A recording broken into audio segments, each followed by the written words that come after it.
All right, let's dive right into this explainer and uncover exactly what is driving digital product sales in 2026. If you've been paying attention to the creator economy at all lately, you know the ground has completely shifted under our feet.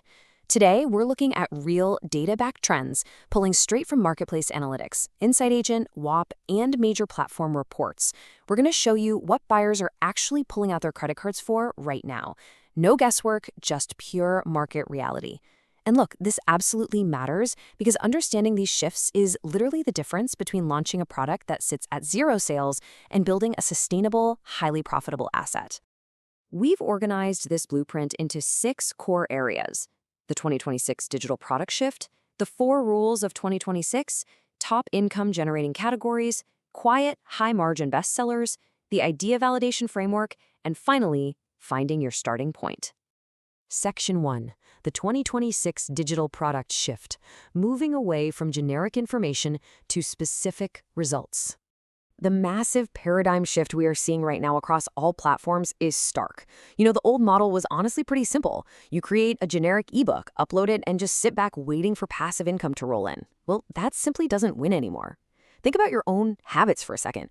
We all share that collective trauma of downloading some 50-page super generic PDF that just sits in our downloads folder gathering digital dust, right? The 2026 buyer is completely overwhelmed by options, and frankly, they've been burned by one-size-fits-all products that deliver absolutely nothing. Today, buyers are demanding highly specific, results-driven solutions. They are happy to pay for personalization, real implementation, and community. They don't just want the what, they want the exact how-to tailored specifically to their exact life circumstances. Moving to Section 2, the 4 rules of 2026, the new psychology of the digital buyer. So here's the absolute golden rule of 2026. Niche beats generic every single time. A standard minimalist daily planner, yeah, that's just going to get completely lost in a sea of competition. But an ADHD weekly planner tailored for adults, or a debt-free journey planner specifically built for single moms, those drastically outsell the generic versions because they speak directly to a real person with a real, highly specific problem. When someone feels truly seen, it removes almost all the friction from their buying decision. These 4 data-backed patterns dictate what actually sells today. We just covered how niche specificity always beats a broad approach. The second rule? AI integration. It's now an expectation, a massive value add that buyers actively look for. Third, while one-off products are a fantastic starting point, recurring revenue through memberships is what actually builds sustainable long-term growth. And this is huge because recurring income offers massive stress relief for creators. It completely removes the anxiety of that constant hustle for one-off sales every single month. And finally, transformation and community are what buyers truly value. Information is totally commoditized now. Giving them the actual result plus a community to share it with is what commands a real premium. Section 3. Top income generating categories. Let's look at the heavy hitters dominating the market right now. A really crucial point in online education right now is the rapid rise of microlearning.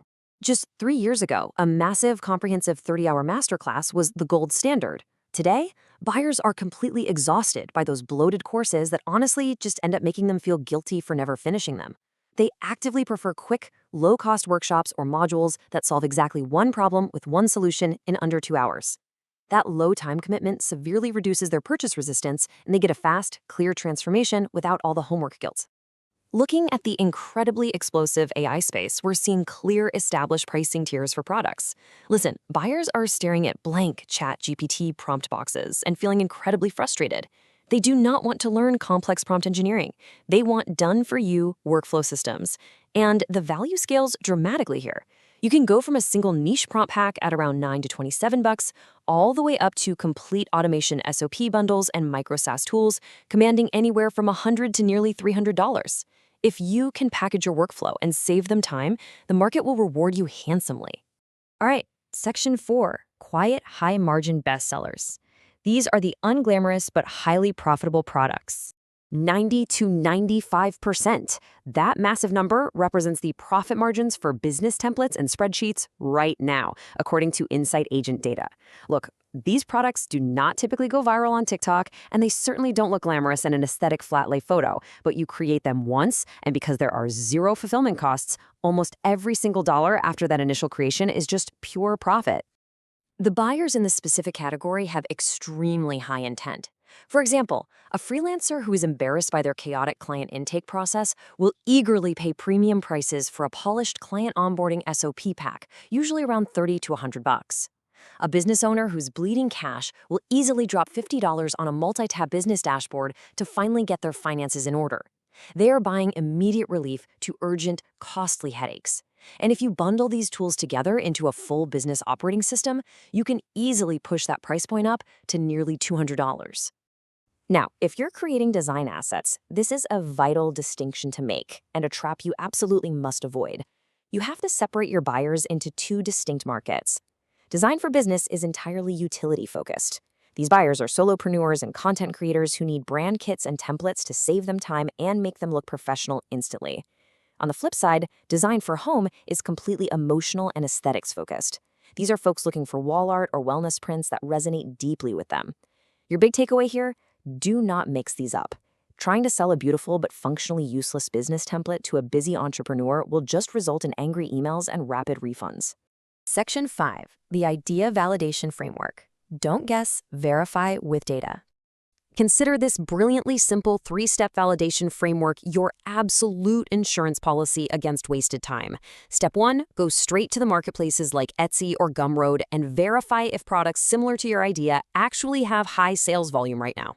Step 2, fire up Google Trends and autocomplete to discover the exact phrasing people are typing into search engines, because those phrases literally become your high-converting product titles. And step 3, cross-check with 2026 macro trend reports to ensure your idea aligns with where the market is heading next, not where it's already been. Never guess, always verify. And finally, Section 6, finding your starting point, matching your skill level to the right product. If you are just starting out, please do not try to build a massive, complex software tool right out of the gate. Beginners need to lean into the hustle and start with low-barrier items like Canva templates, niche printable planners, or ebooks. Your only goal here is to get that first sale and build an audience fast.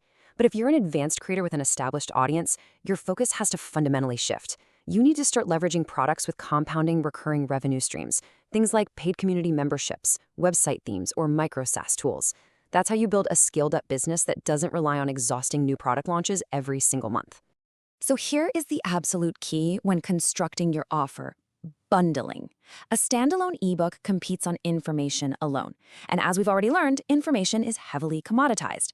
But if you take that ebook and you bundle it with a 90-day tracker spreadsheet and a quick win asset, like a social media template, you completely shift your offer. It goes from just being interesting information to a complete results-driven transformation. And doing that massively increases your perceived value and your average order price. I want to end this explainer with a provocative thought. The 2026 market is larger than it's ever been, but it heavily rewards specificity, rapid implementation, and real solutions. You have the data, and now you know the frameworks. So your digital product business starts with just one product. What unique, specific problem are you going to solve first?